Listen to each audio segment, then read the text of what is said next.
Ya. Nah, kalau hikmat dunia mengatakan bahwa ya nggak seperti itu. Begitu. Makanya pengajaran nabi palsu yang di abad ke-7 itu hikmat dunia.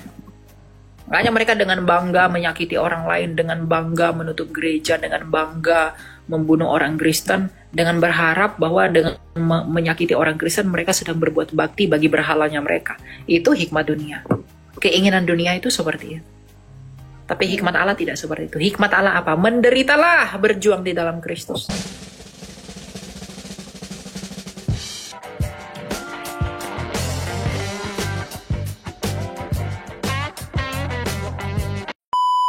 Elia, di mana hikmat Allah, hikmat manusia, Elia? Bukan dikeluarin kayaknya itu. Mana ada dikeluarin kayak gitu? Berarti di mana? Berarti di mana? Lupa Kak di mana? Bilangan.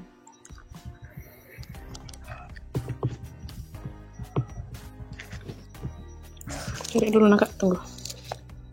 Mungkin nanti yang bisa jawab itu adalah si Pace ya. Pace Bento nanti ya. Buat Pace Bento, ya silakan naik Pace Bento. Mungkin Pace Bento yang bisa menjawab itu ya. Itu dalam 1 Korintus. Ayub 15 ayat 2. 1 Korintus 1. Oh iya Kak, Korintus. Astaga. Apa yang mau ditanya? Bagaimana hikmat Allah dan hikmat manusia Kak perbedaannya? Hikmat Allah itu berfokus kepada pekerjaan Allah. Kalau hikmat manusia itu berfokus pada pekerjaan manusia. Hikmat manusia itu adalah mengandalkan kemampuannya sendiri dan meluputkan Allah. Kalau hikmat Allah itu melibatkan kasih karunia yang dari dirinya sendiri. Sama seperti ketika Allah memberikan anaknya yang tunggal yaitu Yesus Kristus, itu adalah karena kasihnya sendiri. Dan itulah hikmatnya.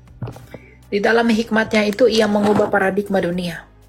Dunia yang kehilangan kasih, di mana di dalam kehilangan kasih itu timbul penderitaan, maka Allah menyediakan satu-satunya jalan bagi manusia. Makanya dikatakan hikmat dunia ini adalah kebodohan bagi Allah. Tetapi hikmat Allah adalah kebodohan bagi dunia. Artinya, nah hikmat Allah itu kebodohan bagi dunia dan hikmat dunia ini kebodohan bagi Allah, itu artinya apa? Itu berkaitan kepada Yesus Kristus. Bagi orang-orang di luar Kristen, mereka menganggap bahwa Yesus itu sebuah kebodohan. Ngapain firman Allah harus jadi manusia dan lain sebagainya. Tapi itulah hikmat Allah. Hikmat Allah itu berbeda dengan hikmat manusia. Cara manusia, hikmat manusia itu tidak pernah sama dengan hikmat Allah. Manusia berusaha berhikmat, misalnya nabi palsu di abad ke-7. Itu adalah hikmat manusia. Entah bagaimana nabi palsu ini mengajarkan bisa mengawini anak-anak, bisa beristri banyak, bisa bebas melakukan yang lain-lain, lalu di surga bisa memecah-mecahkan perawan orang. Lalu ini adalah nabi palsu. Dan ajarannya ini tentunya hikmat dunia. Hikmat dunia ini menuntun kita kepada kepuasan-kepuasan dunia. Harta tahta wanita, harta tahta pria kalau bagi wanita. Puaskan hawa nafsu, puaskan keinginan daging. Nah, ajaran-ajaran yang abad ke-7 yang sangat sesat ini misalnya, itu mengajarkan bahwa itu hikmat dunia. Entah bagaimana batu bisa menghapus dosa. Entah bagaimana mereka pengajarannya mengajarkan bahwa di tempat yang kudus kita bisa memuaskan segala sesuatu yang berkaitan dengan hawa nafsu kita. Itu kebodohan bagi Allah. Ya. Nah, sedangkan kebodohan bagi dunia ini apa? Ngapain kita hidup kudus? Ngapain kita percaya Yesus? Bebas aja buat dosa, bebas aja terus-terusan enak-enak. Ya kan? Bunuh aja orang lain, nanti kamu dapat upah kok di sorga. Bunuh aja dia, tikam aja dia. Kamu nanti akan dapat perawan-perawan yang banyak. Itu hikmat dunia. Nah, itu kebodohan bagi Allah. Gitu. Jadi perbedaan hikmat dunia dan hikmat Allah. Hikmat dunia itu menuntun kita kepada pengudusan diri. Membantu kita untuk keluar dari segala dosa dan kejahatan kita. Ya, dan itu adalah hal yang mustahil kalau dilakukan manusia sendiri. Maka hikmat Allah itu sendiri datang ke dunia ini menjadi manusia. Hokmah. Makanya dalam Amsal 8, hokmah itu adalah Yesus sendiri. Karena nih, Allah itu sudah memiliki aku, Kanani, memiliki aku sejak kekal. Itulah sang hikmat itu dalam Amsal 8 itu. Ya. Nah, kalau hikmat dunia mengatakan bahwa ya nggak seperti itu. Begitu. Makanya pengajaran nabi palsu yang di abad ke-7 itu hikmat dunia. Makanya mereka dengan bangga menyakiti orang lain, dengan bangga menutup gereja, dengan bangga membunuh orang Kristen, dengan berharap bahwa dengan menyakiti orang Kristen mereka sedang berbuat bakti bagi berhalanya mereka. Itu hikmat dunia. Keinginan dunia itu seperti itu. Tapi hikmat Allah tidak seperti itu. Hikmat Allah apa? Menderitalah berjuang di dalam Kristus. Kamu harus mau menderita, menanggung penderitaan untuk berjuang dalam Yesus. Kasihilah Allahmu, kasihilah sesamamu. Bahkan yang paling agung, kasihilah musuhmu sendiri harus kamu kasihi. Kalau ada orang memukul kamu, jangan pukul balik. Tapi doakanlah mereka. Kalau ada yang menghina kamu, jangan kamu hina balik. Doakanlah mereka. Itu hikmat Allah. Nah bagi dunia, apa adil kalau orang nampar kita nggak pukul balik? Kita pukul balik lah. Kan adil. Kita perlakukan balik lah. Biar adil. Betul. Kalau dia jahat sama saya, ya saya akan jahat sama kamu. Biar adil. Itu hikmat dunia dan itu bodoh. Ya, itu bodoh sekali. Nah kalau hikmat Allah apa? Kalau orang menyakiti kamu, doakan mereka dan jangan balaskan itu. Tidak ada hukum yang lebih agung daripada hukumnya Kristus. Mau hukumnya Buddha, mau hukumnya Hindu dan segala macam, dewa-dewa nggak ada yang lebih. Buddha itu ajarannya juga kasih. Tapi kasihnya Yesus itu lebih tinggi daripada kasihnya Buddha. Gitu. Amin, mantap dek, mantap. Terus kalau itu Kak yang di ayat 19, bagaimana maksudnya itu Kak? Karena ada tertulis, aku akan membinasakan hikmat orang-orang berhikmat dan kearifan orang-orang bijak akan kulenyapkan. Itu dikatakan. Ya, Bagaimana? betul. Artinya apa? Hikmat orang-orang dunia ini akan dilenyapkan oleh Tuhan. Karena itu nggak akan berarti.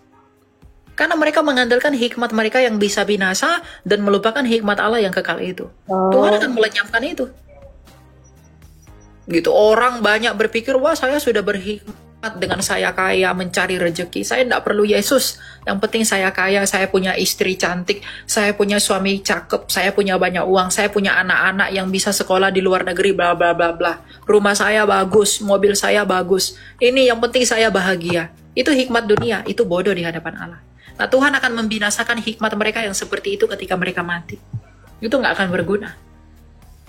Tapi kalau hikmatnya seperti para rasul, jual semua, ikut Yesus, pikul salib demi penginjilan, demi pemberitaan Kristus, melayani bukan karena uang, melayani karena mencintai Kristus, melayani bukan karena motivasi yang aneh-aneh. Tapi pada akhirnya apa? Mereka dipakai Tuhan luar biasa dan pada akhirnya mereka bersatu dan bersekutu dengan para kudus yang ada di surga. Nah itu hikmat Allah. Tapi bagi dunia ini mereka bodoh. Bagi orang Yahudi, Rabi Saul, Rasul Paulus itu bodoh. Ngapain Rasul Paulus percaya kepada Yesus? Bagi orang Yahudi, kita orang Kristen tuh bodoh. Nah, hikmat orang Yahudi yang sok-sokan ini, orang Yahudi KW yang ada di Israel sekarang, mereka mengatakan orang Kristen tuh bodoh, ngapain percaya sama Yesus, bla bla bla bla bla bla bla. Hikmat kami melakukan Taurat bla bla bla dan lain sebagainya dengan bangga. Sama seperti Rasul Saulus sebelum dia menjadi Paulus dengan bangga memperkenalkan kerabiannya. Tapi pada akhirnya ketika Tuhan meremukkan Rasul Paulus, Tuhan meremukkan hikmat Paulus dengan membutakan matanya. Maka Paulus sendiri bertobat dengan rendah hati dan menerima hikmat Allah. Dan lihat perbedaannya. Ketika Saulus dan Paulus, Saulus tidak menjadi apa-apa, tapi Paulus menjadi penginjil terbesar dalam sepanjang sejarah kitab suci. Artinya apa? Kalau kita mau menggunakan, kalau kita mau menerima hikmat Allah, kita pasti dipakai Tuhan luar biasa. Tapi kalau kita mengandalkan hikmat kita sendiri, ketika Tuhan meremukkan kita, kita sudah habis masanya.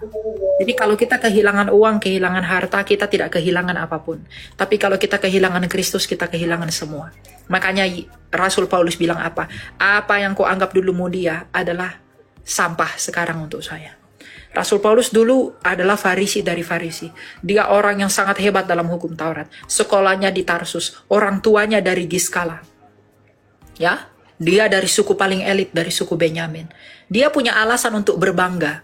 Dan ketika dia menjadi Saulus, memang dia bersombong dengan statusnya sebagai orang yang paling unggul di antara teman-temannya.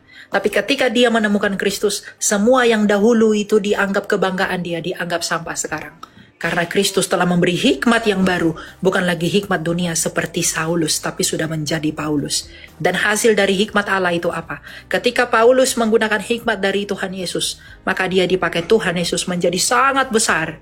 Bahkan sampai sekarang kita menikmati semua tulisan-tulisan Rasul Paulus yang diberikan kepada seluruh jemaat, yang mengajar kita dan menegur kita. Jadi kalau orang itu mau rendah hati, mau menerima hikmat Allah, pasti hidupnya mau dipakai oleh Tuhan. Pasti hidupnya itu akan maju dalam pemberitaan Injil. Akan maju dalam dirinya sendiri. Rasul Paulus adalah orang berdosa. Ketika dia bertobat menerima hikmat Allah, dia meninggalkan dosa-dosanya dan fokus kepada Allah. Nah, kita juga harus begitu. Saya orang berdosa. Saya punya masa lalu, saya punya dosa-dosa yang luar biasa. Tapi ketika kita mulai menerima hikmat Allah, kita perlahan-lahan harus keluar dari segala dosa-dosa kita. Kita tidak boleh kembali kepada kenikmatan kita di masa lalu. Seperti itulah hikmat yang benar. Kalau bagi dunia ini, ngapain kamu lepaskan mabok-mabokan? Ngapain kamu lepaskan pesta ini, lain sebagainya? Nikmati aja selama kamu masih hidup, bebas aja. Itu hikmat dunia. Tapi bagi kita yang mengikuti Tuhan Yesus, itu bukan hikmat. Dan bagi orang dunia, kita adalah orang bodoh. Karena kita tidak mau menikmati hidup kita. Padahal bagi kita, mereka adalah bodoh. Karena mereka mengorbankan kekekalan mereka. Demi kefanaan yang mereka nikmati dan juga peroleh zaman sekarang. Jadi semua terlihat dari apa? Dari buahnya.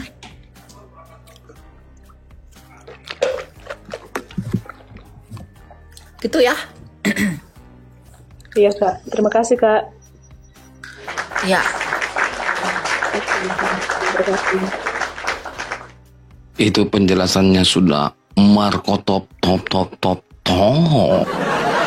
itu mulai dari hal yang saya pertanyakan dan kemudian mungkin penyampaian saya hari Minggu tentang aplikasinya. Suara Bu Ida ini kenapa kayak terkurung ya? Iya Kak? Mungkin lagi dikurung Jibril. Ya lepas suaranya Bu Ida. Lepaskan Ida, lepaskan. Iya, Jangan tahan. Gitu loh. Oh iya Kak, oke. Kata bulu hidung sambil kejepit dia. Lepaskan Ida. Nah, ada lagi Ida. Untuk sekarang itu saja Kak. Semoga kalau Kak Elia dan room ini live lagi ke depannya, kalau boleh saya ikut lagi. Begitu. Oh, boleh. Karena saya begini, saya biasa mau sekali kalau kalau semuanya live, supaya itu kalau misalnya ada pelayanan saya butuh sekali penjelasan begitu. Oke, siap. Ya.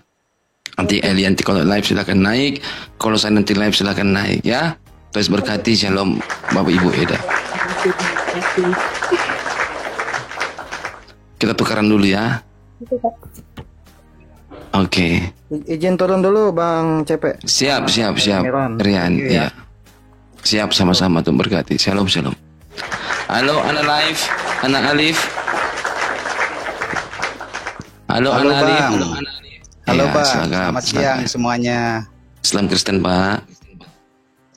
Alhamdulillah saya Islam Bang. Luar biasa. Ya, silakan Bapak, silakan. Iya, selamat siang Mbak Elia Meron. Laki-laki dia kunyuk, kau pun satu. Oh, iya. Sorry. Kau belum sorry. bertanya Ya, sudah ngajak Mas- perang. Ku nuklir kau nanti, ku nuklir. Iya, Bang Elia Meron, selamat siang ya. Ya, selamat siang. Ini suatu kebanggaan ya bisa bertanya langsung kepada Mbak Elia Meron. Sekali Ini lagi, Mbak Elian. mau ku cerotkan kau nanti. Hah?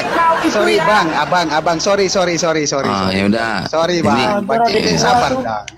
Coba bernapas dulu. Udah pakai topi dia, masih mbak lagi kau Oh lihat iya. ya. Ah. Sorry. Ya, silakan. Mulut ini gimana ini mulut? Mulut. silakan. Ya ampun. Ya, saya mau bertanya ya. Semoga jawabannya tuh bisa memahami saya dan bisa mengedukasi saudara Muslim yang ada di bawah ataupun Kristen. Bang, saya bertanya di sini, Bang Cipi aja saya bilang Bang Cipi aja ya. Takut saya salah ngomong sama Abang Elia Meron gitu. Iya, kalau saya panggil Mbak aja nggak apa-apa. Saya Mbak CP boleh. Oh gitu ya. Ya. Iya, begini Bang, kita bertanya tentang firman ya. Firman itu kan kaidah dalam kaidah yang ada dalam agama Islam. Firman itu perkataan atau kalam Tuhan gitu ya. Di dalam semua agama itu kan sudah mengenal ya firman itu apa gitu. Ini yang saya tanyakan ya. Kenapa di dalam Kristen khususnya Tritunggal itu firman dijadikan Tuhan gitu? Itu yang tolong dijawab gitu. Semua agama kan punya Itu jadi kitab mengatur suci. Tuhan. Sebentar. Ya, bukan. Biar. Bu Winaf. Bukan begini. Semua semua agama kan punya kitab suci dan kitab sucinya jadi dianggap firman Tuhan gitu. Dan tak ada dalam semua agama itu kecuali Islam ya, apalagi yang Tritunggal khususnya itu. Firman dijadikan Tuhan gitu. Ini tolong dijawab ini seperti apa itu, biar kita paham gitu. Terima kasih. Oke, Iya. silakan di mute. Oke, silakan Nadia. Ya memang karena memang Anda nggak paham, makanya Anda bertanya di dalam kebingungan Anda ya. Firman ya, katakanlah Quran ya, dalam pengertian kitab suci kamu ya. Kitab suci itu adalah rema. Dan Yesus itu logos. Jadi lihat bahasa aslinya Pak, bahasa Yunaninya. Bahasa Indonesia itu tidak kaya. Jadi tidak bisa menerjemahkan semua yang ada dalam bahasa Yunani. Bahasa Yunani itu grammarnya aja Pak, tensisnya aja 60 lebih. Bahasa Inggris aja hanya punya 16. Yunani itu 60-an. Dan bahasa Indonesia itu sangat-sangat kurang untuk menerjemahkan, apalagi bahasa Inggris saja sangat kurang, apalagi bahasa Indonesia. Ya. Nah, Yesus itu apa? Alkitab itu apa? Anda berkata kitab suci juga firman. Iya, firman. Tapi pengertian firman kalian itu apa? Jangan Bapak gunakan terminologi Islam untuk menilai Kristen. Ingat Pak, kalian baru ada di abad ke-7 dan itu dari Arab. Enggak, ini kita ngomong belak-belakan ya. Kalau Bapak menggunakan terminologi Bapak, nggak bisa. Kenapa? Kalian sangat kekurangan data. Dalam pengertian apa? Tekstual. Ya, jadi kalau kalian menggunakan definisi atau terminologi firman menurut Islam untuk menilai Kristen, nggak nyampe. Percayalah nggak nyampe, karena kurang sekali. Tapi kalau kita langsung lihat ke bahasa Yunani atau mungkin ke bahasa Ibrani, kita bisa tahu. Nah, Yesus itu apa? Alkitab itu apa? Alkitab itu adalah grafe, tulisan-tulisan yang diilhamkan. Nah, itu dalam bahasa Indonesia juga disebut firman. Ya, tulisan. Nah, Alkitab itu grafe. Sedangkan perkataan Tuhan Yesus, perkataan Allah itu apa? Rema. Tapi dalam bahasa Indonesia juga disebut firman. Nah, Yesus itu apa? Logos. Tapi dalam bahasa Indonesia juga disebut firman. Tapi dalam Alkitab itu dibedakan penulisannya. Kalau dia logos, F-nya itu F huruf besar. Pada mulanya firman, F-nya itu bukan F kecil. Kalau F kecil itu pasti rema. Tapi kalau F besar itu adalah logos. Nah, ini yang kalian nggak ngerti sebagai orang Islam. Karena kalian nggak mau belajar. Jadi nggak heran kalian bingung. Nah, mengapa kami menyembah Yesus? Karena Yesus adalah logos. Ingat, logos. Dari kata logos itu kemudian dalam bahasa bahasa Indonesia diterjemahkan menjadi firman. Tapi ada juga makna lain dari logos itu, yaitu apa? Kecerdasan, inteligensia, ilmu. Bahkan lebih tepatnya lagi itu adalah pikiran Sang Bapa. Jadi Yesus itu adalah logosnya, ilmunya, kecerdasannya Bapa sendiri. Dan itu bukan sifat. Itu nomina. Nah, kalau kalian kan memahami firman kan sifat. Nah, itu terminologi Arab. Kalian menggunakan itu dengan bahasa Arab, itu nggak nyambung sama kami. Kami nggak pakai itu. Di dalam sejarah tekstual kitab suci, firman logos itu nomina. Makanya kemarin ketika saya diskusi dengan Juma, dia mengatakan dia mengubah nomina menjadi adjektiva sesuka hatinya. Itu udah melanggar ke kaidah tekstual. Karena konteksnya campur aduk sama dia. Nah, kalau logos ini nomina, berarti logos ini apa? Suatu realita yang konkret yang ada di dalam Bapa. Makanya disebut hipostasis. Maka Yesus itu pada mulanya apa? Pada mulanya adalah Logos, dan Logos itu bersama-sama dengan Allah, dan Logos itu adalah Allah. Nah, berarti Logos ini adalah realita yang ada di dalam Allah Sang Bapa. Berarti hakikat Logos ini itu sama dengan hakikat Sang Bapa yang adalah Allah. Jadi kalau Bapa adalah Allah, maka logikanya, kecerdasan firman-Nya Sang Bapa pastilah Allah. Maka rohnya Bapa juga pastilah Allah. Kalau saya manusia, pikiran saya, firman saya, ilmu saya pasti manusia. Gak mungkin kodok. Roh saya pasti roh manusia, tapi apakah ada 3 manusia? Hanya ada 1 manusia. Allah itu pun begitu. Analoginya ya, Allah yang esa dalam 1 Korintus 8:6, bagi kita hanya ada 1 Allah saja, yaitu Bapa. Nah, di dalam Bapa itu ada firman, ada Logos. Logos inilah yang kemudian menjadi rema, rema ini yang kemudian ditulis menjadi grafe. Nah, yang didengarkan oleh Musa itu adalah rema, firman. Nah, apa yang menghasilkan firman ini? Apa yang menghasilkan rema ini? Logos, dan Yesus Logos itu, Sang Memra. Nah, ketika rema ini ditulis jadi grafe, itulah Alkitab. Nah, kalian nggak ngerti yang begini, ya kan? Kalian firman semua, kalam semua, tapi nggak ngerti karena kalian pakai terminologi Arab. Meskipun saya bisa katakan, kalaupun itu digunakan dengan bahasa Arab, dijelaskan dengan bahasa Arab, misalnya orang Koptik begitu ya, orang Ortodoks Arab itu ngerti kok, bisa. Karena masih serumpun dengan bahasa Semitik dengan bahasa Ibrani. Bisa. Nah, kenapa kami menyembah Yesus? Ya, karena Yesus itu adalah realita yang ada di dalam diri Bapa. Yang apa itu? Logos tadi. Kalau Bapak bicara dengan saya, Bapak diskusi dengan saya, apakah Bapak hanya diskusi dengan tubuh saya? Enggak. Bapak berdiskusi dengan sepenuhnya saya. Sepenuhnya manusia Elia. Berarti Bapak sedang berdiskusi dengan tubuh saya, dengan firman Logos saya, dengan roh saya. Kalau saya tanpa roh, saya mayat, nggak bisa bicara dengan Bapak. Kalau saya tanpa firman, saya bisu, nggak bisa bicara dengan Bapak. Kalau saya tanpa tubuh, berarti saya Casper, nggak bisa bicara dengan Bapak. Tapi ketika saya berbicara dengan Anda, berarti apa? Berarti Anda berbicara dengan sepenuhnya saya. Nah, ketika kami menyembah Yesus yang adalah firman-Nya Bapa, dan kami menyembah Roh Kudus yang adalah rohnya Bapa, berarti kami menyembah sepenuhnya Allah itu. Karena melalui Roh Kudus kita mengenal Allah, dan melalui firman kita juga bisa mengenal Allah. Firmanlah yang menyatakan Allah. Yohanes 1 ayat 14. Firman juga yang menyatakan Bapa, Kolose 1 ayat 15. Dan Roh Kudus yang membuat kita mengerti siapa itu Kristus. Begitu. Jadi kami menyembah Yesus itu bukan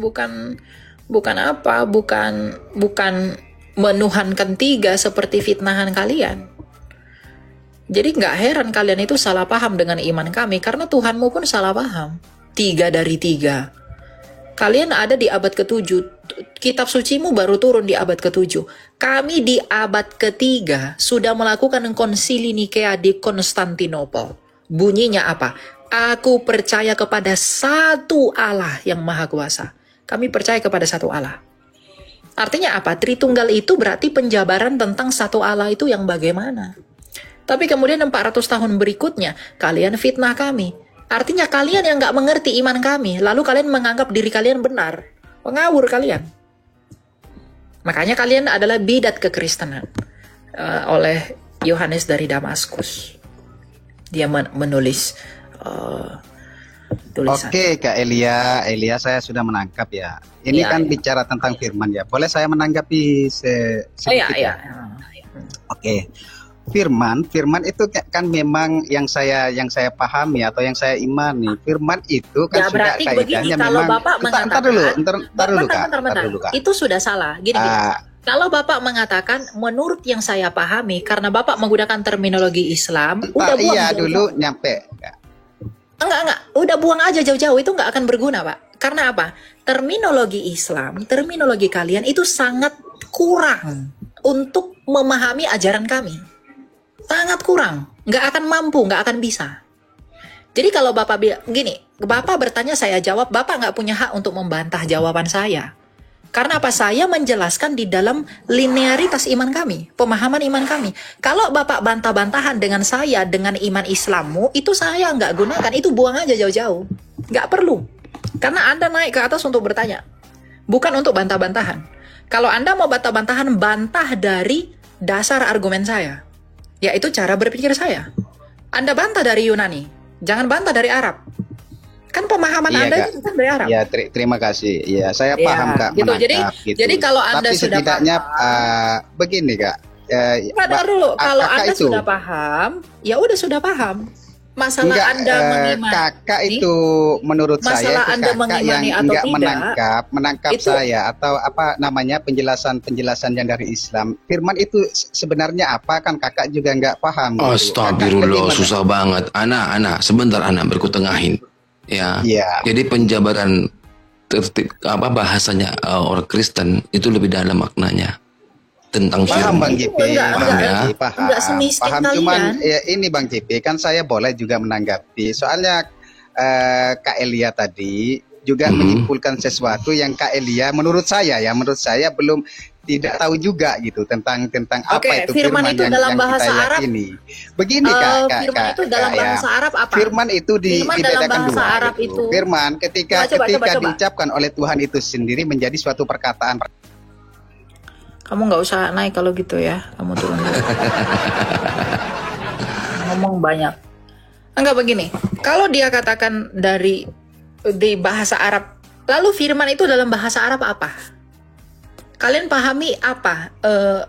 Apa ya saya bilang ya? Firman itu kalian golongkan sebagai apa? Kalau kalian golongkan gini, kalian tuh banyak ngomong, tapi nggak ngerti. Karena kalau kalian ngerti, kalian pasti dibaptis. Pasti dibaptis. Gitu loh. Firman itu diucapkan. Kalau firman itu diucapkan, tadi kan saya udah bilang, yang membuat ucapan itu ada karena ada realita di dalam Allah itu. Yaitu apa? Logos. Logos itulah yang kemudian melahirkan rema. Rema itu yang kemudian ditulis jadi grafe. Yesus sang logos itu. Perkataan Yesus itu adalah rema. Makanya perkataanku, firman yang kuterima darimu, kata Yesus. Firman yang kuterima darimu, kata Yesus, itu bukan logos, tapi rema. Kata-kata. Bukan the word, tapi words. Gitu. Jadi kalian ngomong firman nilainya dari Arab ya ndak iso. Enggak akan jalan.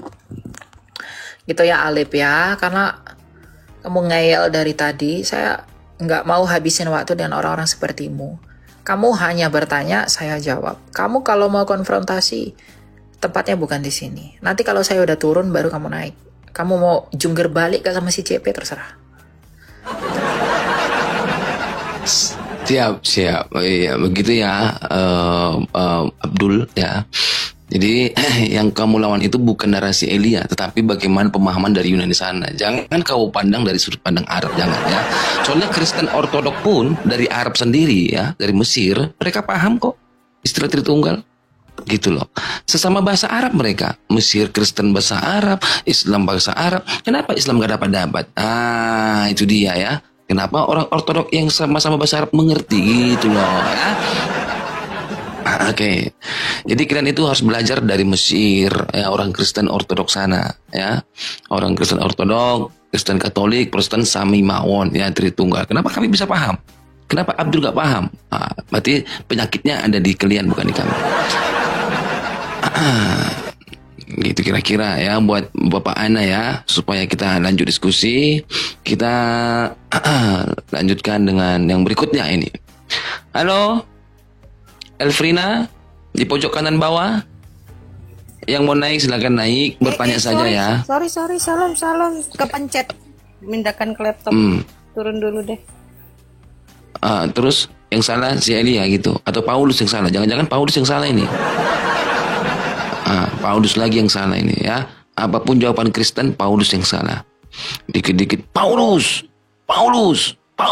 Iya, halo? Halo? Halo Ria. Halo Damai. Padahal Paulus lebih mulia dari nabinya. Iya dong, jauh dong Elia. Membangkitkan orang mati. Ya kan? Mulia sekali dia itu. Halo, ya. Silakan. Siapa ini? Si Damai. Aku Damai. Ya. Islam Kristen Pak. Silakan. Kristen kita, Kristen. Oh, silakan. Yuk. Iya, Bang CP. Oke, tahan sebentar Pak. Aku kepencet tadi ada si Rido. Halo Rido, sebentar ya. Halo Rido. Rido, buka mic-nya Rido. Rido, buka mic-nya Rido. Rido. Bapak Rido. Rido 1. Rido 2. Rido 3. Iya, sorry ya, kita harus tertib ya. Kalau dipanggil hostnya, ya dengar lah. Oke, silakan Damai, buka mic-nya Damai.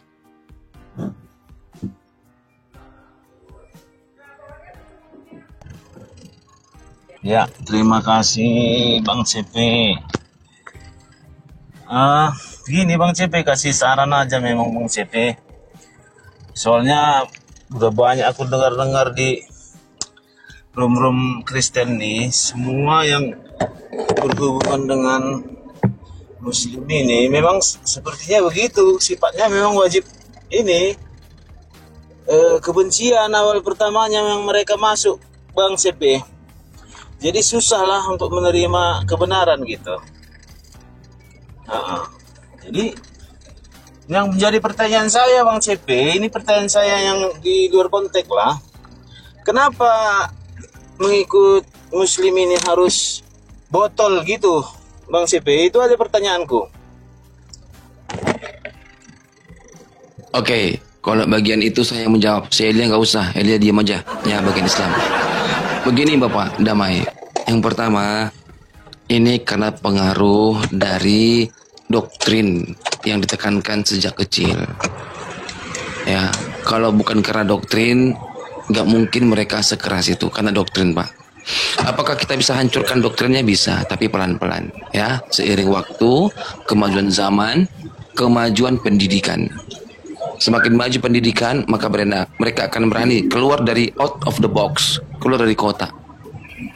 Jadi mereka masih dalam kotak nih. Nah, ketika mereka sudah, karena maju nanti pendidikan kita, ya, apalagi kemajuan zaman canggih, ada YouTube, apa segala macam, pemberitaan Injil nggak akan bersih sekali Pak Damai. Jadi pelan-pelan lah nanti kita, ya pelan-pelan ya, nggak bisa segampang membalikkan telapak tangan kita kan. Ya, nggak segampang membalikkan telapak tangan kita. Biarkan nanti waktu yang akan menjawab nanti ya. Jadi kalau kita langsung main berak, mereka memang pertama sekali kejang-kejang. Yang kedua, mereka akan melihat dalil-dalil yang kita tunjukkan. Yang ketiga, aku yakin percaya mereka tidak percaya lagi ke Islam lagi. Mudah-mudahan Bang CP. Iya. Oke Pak ya. Oke, makasih Bang CP. Sama-sama Pak Damai. Salam. Jangan lupa tap-tap layar terus berkati ya. Baik. Oke, yuk. Halo Firagik, halo. Iya, selamat sore Kak. Islam Kristen Ibu? Saya Kristen ya, Katolik. Oke, silakan Ibu, silakan. Jadi gini Kak, saya masih bingung di ayat Alkitab Matius 5 ayat 17, di situ kan judul perikopnya Yesus dan Hukum Taurat. Di situ kata Yesus, janganlah kamu menyangka bahwa aku datang untuk meniadakan hukum Taurat atau kitab para nabi. Aku datang bukan untuk meniadakannya, melainkan untuk menggenapinya. Nah, lalu di Galatia 2 ayat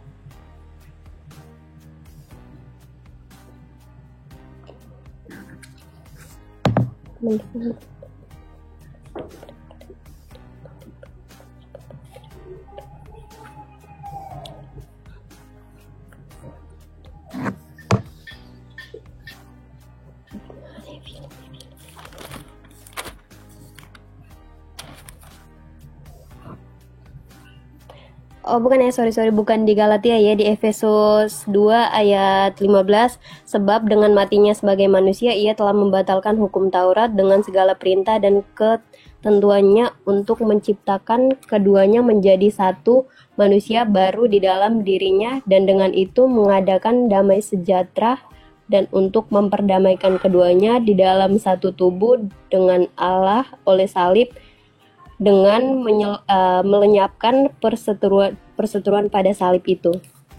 Nah di situ kan kayak berlawanan gitu ya Kak, dari Matius ke Efesus itu Kak. Jadi saya agak bingung di situ. Nggak ada yang berlawanan itu. Digenapinya hukum Taurat adalah maksud pembatalan hukum. Paham? Tuhan Yesus itu dengan menggenapinya untuk membatalkannya.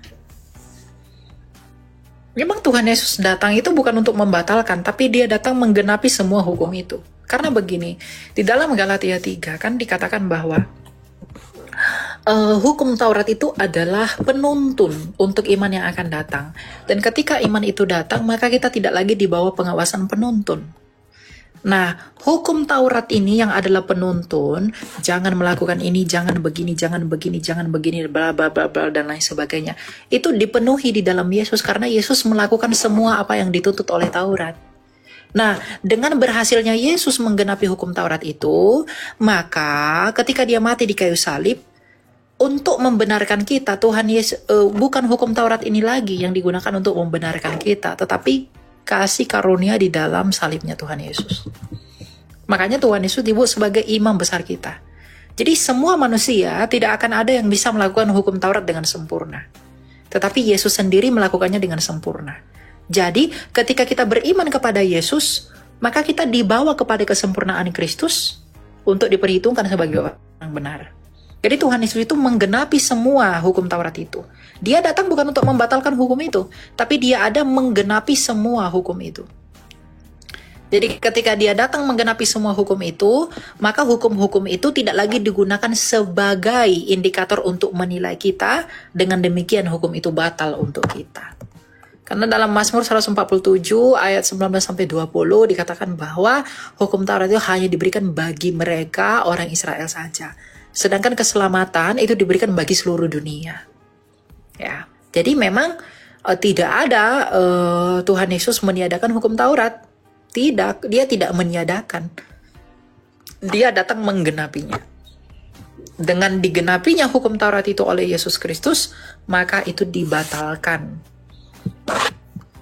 Gitu. Dia tidak meniadakan. Beda meniadakan sama membatalkan loh. Ya. Jadi dia mengokohkan, dia menggenapi. Kita baca ya Galatia 3 ya. Mengenai esensi dari hukum Taurat itu apa? Hukum Taurat itu penuntun, ya.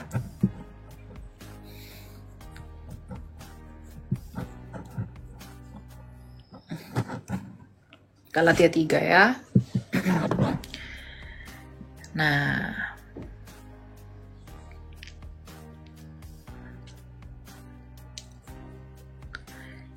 mulai dari ayat 19 kita baca ya. Kalau demikian, apakah maksudnya hukum Taurat? Ya, dikatakan di sini. Ia ditambahkan oleh karena pelanggaran-pelanggaran sampai datang keturunan yang dimaksudkan oleh janji itu. Ya, jadi hukum Taurat itu ada, itu untuk menyambut janji itu, menyambut anak yang dijanjikan itu. Nah, ketika anak yang dijanjikan itu sudah datang, ya berarti udah nggak berlaku lagi penuntun itu, ya. Ia ditambahkan oleh karena pelanggaran-pelanggaran sampai datang keturunan yang dimaksud oleh janji itu, dan ia disampaikan dengan perantaraan malaikat-malaikat ke dalam tangan seorang pengantara. Seorang pengantara bukan hanya mewakili satu orang, sedangkan Allah adalah satu. Kalau demikian, bertentangankah hukum Taurat dengan janji Allah? Sekali-kali tidak. Sebab andai kata hukum Taurat diberikan sebagai sesuatu yang dapat menghidupkan, maka memang kebenaran berasal dari hukum Taurat.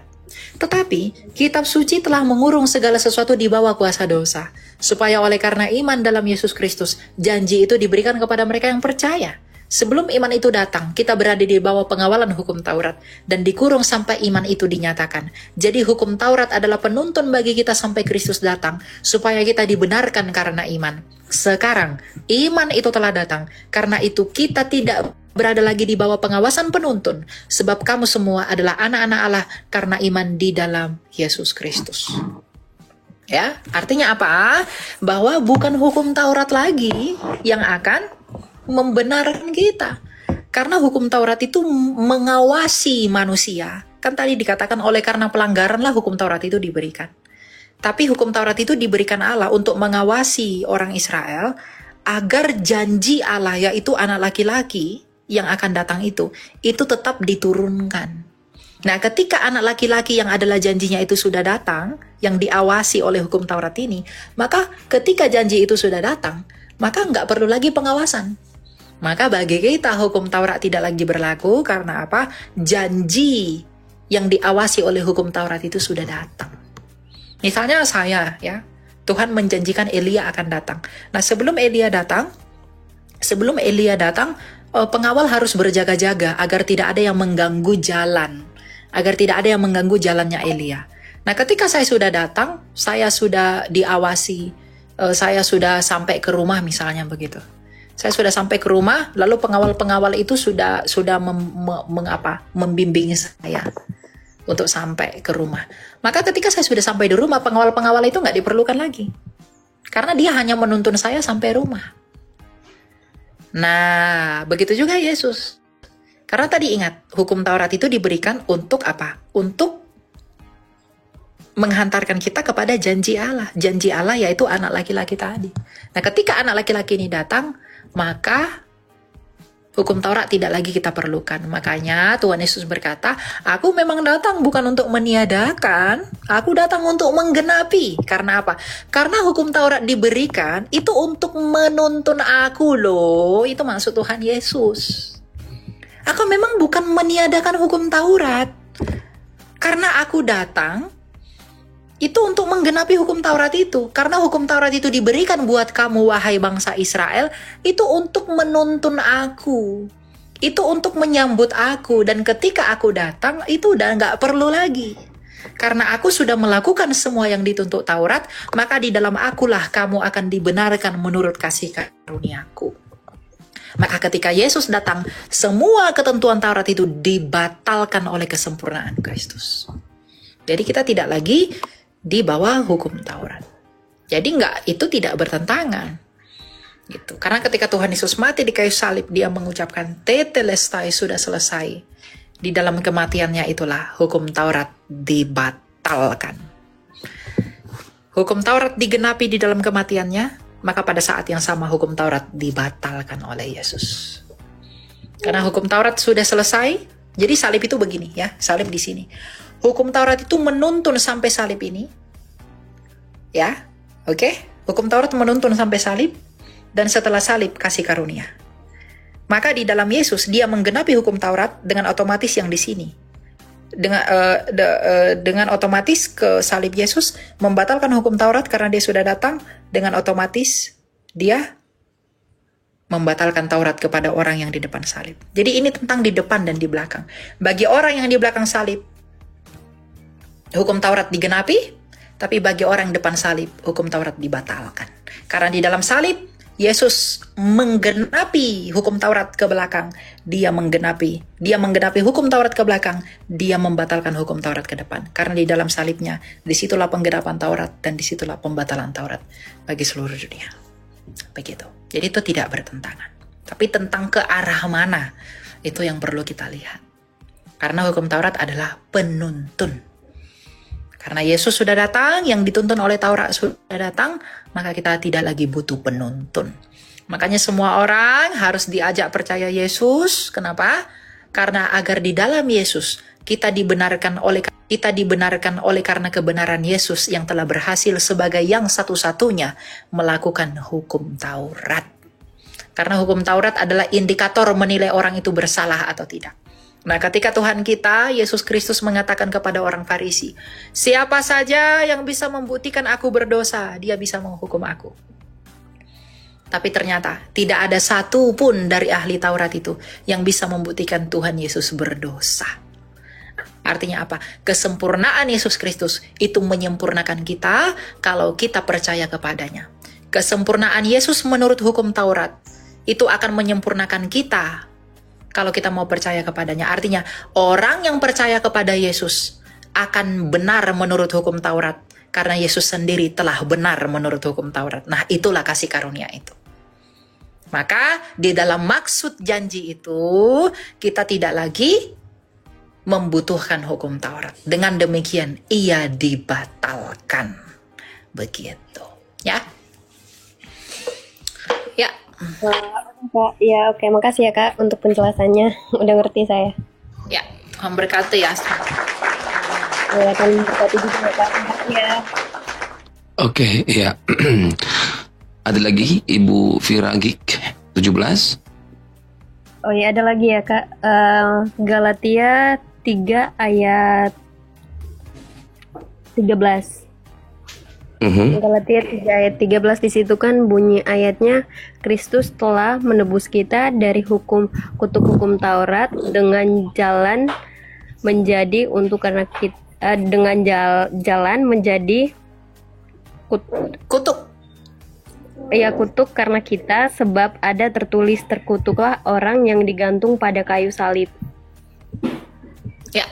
Nah, Memang Tuhan Yesus itu menjadi terkutuk di atas kayu salib untuk menggantikan kutuk kita. Makanya kan Nabi Yesaya di dalam Yesaya 53 kan berkata, nanti Mesias itu akan disalibkan, dan dia akan disalibkan bukan oleh karena pelanggarannya, tapi oleh karena pelanggaran kita, dan oleh bilur-bilurnya kita menjadi sembuh. Nah, penderitaan itu yang terjadi di dalam manusia ini itu karena dosa. Tadi kita semua manusia ini harus terkutuk, harus mengalami seperti yang dialami Tuhan Yesus, yaitu penderitaan. Nah, jadi ketika Tuhan Yesus mati di atas kayu salib, dia yang tidak terkutuk dianggap menjadi terkutuk. Oleh karena ia mati bukan karena pelanggarannya, tapi karena pelanggaran kita. Jadi kita yang terkutuk ini, bagaimana caranya agar kita tidak terkutuk lagi? Maka kita percaya kepada Yesus, agar iman kita kepada Yesus itu membuat kita tidak lagi mengalami kutuk, melainkan iman kita itu telah menggantikan kutuk yang seharusnya kita terima di dalam salibnya Tuhan Yesus. Jadi salib Tuhan Yesus itu adalah penggantinya kutuk yang harusnya kita terima. Maka di dalam Yesus Kristus kita menjadi ciptaan yang baru, bukan lagi ciptaan yang lama yang telah terkutuk. Tapi di dalam Yesus melalui baptisan, kita adalah orang-orang dengan ciptaan baru. Karena apa? Kutuknya kita sudah digantikan oleh Yesus Kristus ketika ia tergantung di atas kayu salib. Karena orang yang tergantung di atas kayu salib dianggap terkutuk, maka Tuhan Yesus yang tidak terkutuk karena dia tidak punya dosa, dibuat menjadi kutuk karena pelanggaran kita. Makanya setiap orang yang percaya kepada Yesus, semua orang yang percaya kepada Yesus tidak akan lagi terkutuk karena kutuknya sudah ditanggung oleh Kristus di atas kayu salib. Itu maksudnya. Ya.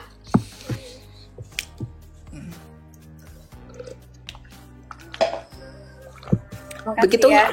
Kira. Oke, makasih ya Kak. Ya, Tuhan berkati ya. Ya, oke. Ya, Tuhan berkati ya. Saya turun ya Kak. Oke, makasih ya. Silakan Ibu, ya, Tuhan berkati.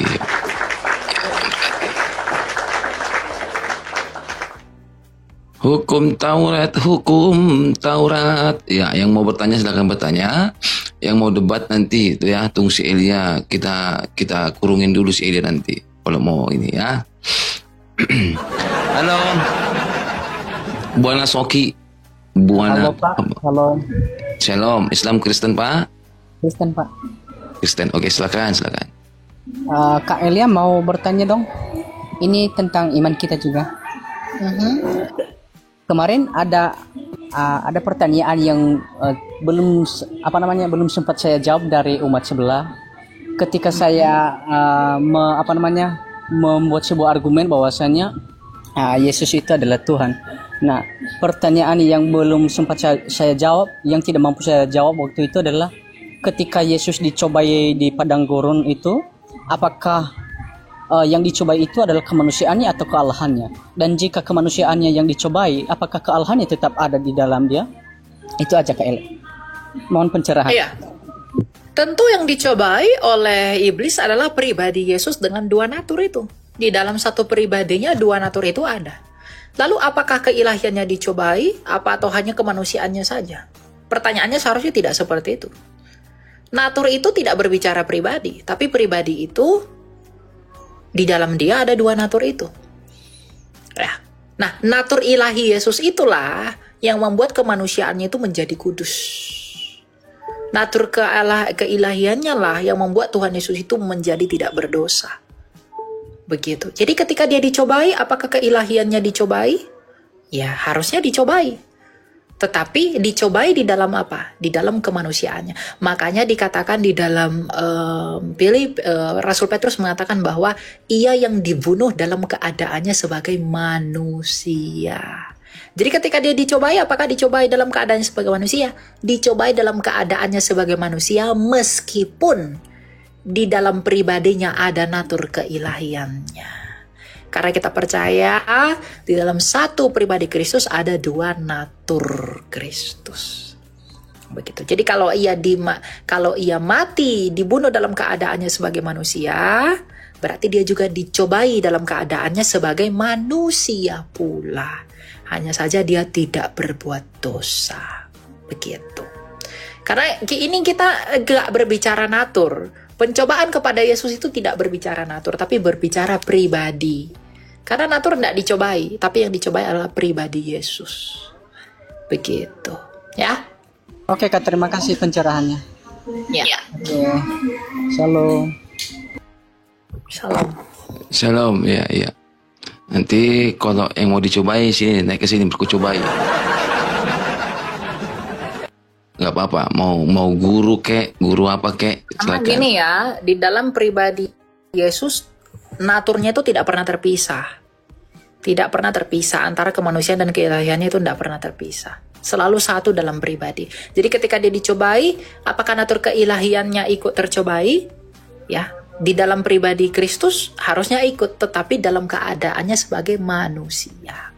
Begitu. Karena keilahiannya itu dibungkus dalam daging. Merendahkan diri tadi. Begitu, ya. Oke, halo Rido Roma. Rido. Bikin suaranya dong. Halo Rido. Halo. Iya, Islam Kristen Bapak Rido. Saya Hindu. Oh, Hindu ya. Silakan Bapak Rido. Dikencangin suaranya Pak ya, biar kita kedengaran ya. Saya mau tanya. Silakan Pak. Silakan. Kenapa di Kristen itu banyak salib? Ada yang salib terbalik dan ada yang salib yang miring. Kenapa itu ya? Oke. Ya salib terbalik itu salibnya Petrus ketika disalib terbalik, ya. Salib lurus, ya banyak macam-macam salib itu banyak. Ada bentuk salib. Kan salib itu kan simbol penghukuman Roma ya. Ada yang bentuknya begini, ada bentuknya begini, ada bentuknya X, ada yang terbalik. Ya, tapi yang dipakai Tuhan Yesus yang bentuknya yang seperti kita lihat itu. Yaitu punya orang Roma. Begitu. Jadi tidak masalah. Ya salib yang kita pakai kan bukan salib yang lain-lain, tapi salib yang dipakai Tuhan Yesus itu di Golgota. Begitu. Selanjutnya itu kenapa di dunia itu Kristen kok dibagi dua, yaitu ada Kristen Katolik dan Kristen kayak biasanya itu. Ya, itu hanya organisasi saja. Kami semua satu di dalam Yesus yang sama. Yesusnya Katolik, Protestan, Karismatik, Ortodoks itu sama. Nggak berbeda. Kami percaya Yesus yang adalah firman Allah. Kami percaya Yesus yang punya dua kodrat. Kami percaya Yesus yang hanya dan hanya satu-satunya juru selamat. Kami percaya Yesus yang datang dari Nazaret. Kami percaya Yesus yang datang dari seorang perawan.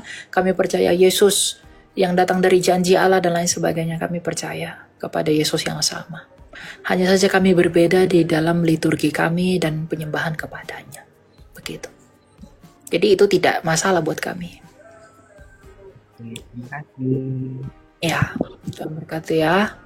Rido kapan dibaptis Rido? Kapan dibaptis Rido? Kurang tahu.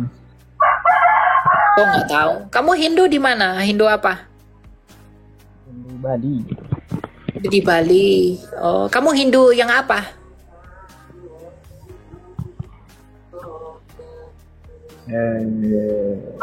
Islam ya. Nggak usah malu, nggak apa-apa, kita nggak bakal ngapa-ngapain kok. Kalau Islam Islam aja. Mana ada nama orang Bali itu Rido. Kau nih. Nyoman Iwayan itu yang ada. Ketut, ya. Nyoman, ketut, itu. Ya kan? Nggak apa-apa, nggak apa-apa. Ada lagi yang mau kamu tanyakan, Rido? Terus yang ketiga nih, apa itu? di Mutiara itu wajahnya Tuhan Yesus dan Bunda Maria itu kenapa berbeda? Wajahnya Yesus tiap negara berbeda begitu? Ya. Ya nggak apa-apa, orang Jawa lukis Yesus pakai belangkon. Ya kan, orang China lukis Yesus mata sipit. Orang Afrika rambutnya keriting kulit hitam. Ya nggak apa-apa. Kan kami tidak mempercayai wajah di lukisan itu beneran wajah Yesus. Itu kan hanya penggambaran dari iman kami. Kami mengekspresikan iman kami dengan gambar-gambar, dengan patung-patung. Bukan berarti kami menyembah gambar dan menyembah patung. Gitu. Kami mencintai dia dengan seni. Mewujudkan dengan gambar, dengan patung, dan lain sebagainya. Begitu.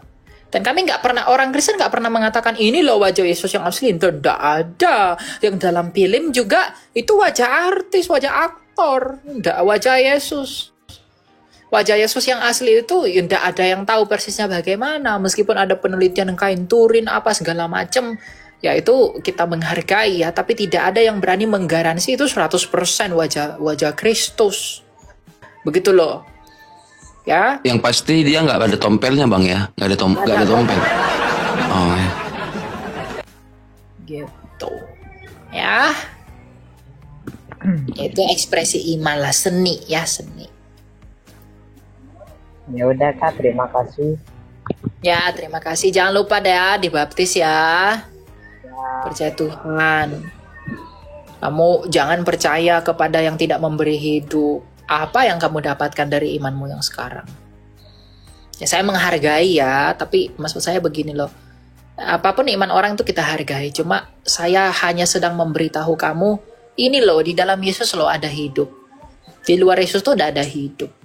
Apa yang kamu dapatkan dari tempat kamu? Kalau kamu mau mendapat hidup, ya percayalah kepada Yesus yang telah hidup. Begitu ya, Rido ya. Ya, berkati ya. Di follow saya Rido, di follow. Nanti aku live lagi, nanti bertanya-tanya lebih jauh, lebih dalam lagi ya. Mau negeri seberang, negeri sendiri juga bisa bertanya Pak. Sudah di follow saya Rido? Sudahkah kamu follow diri saya? Di follow dulu dong, di follow dulu. Mana? Aku lagi ngecek ini loh, belum di follow. Udah. Hostnya. Udah bang. Oh sudah ya, oke terima kasih Rido. Ya nanti naik lagi ya, kita berteman terus ya. Gak usah takut, kita nggak bunuh kamu kok, kita nggak ada jihad. Iya, paling ku cium kau nanti. Gitu. Oke Rido ya. Oke deh, aku pamit dulu ya bang, aku mau pergi soalnya. Ya. Mau kemana kau? Ada agenda.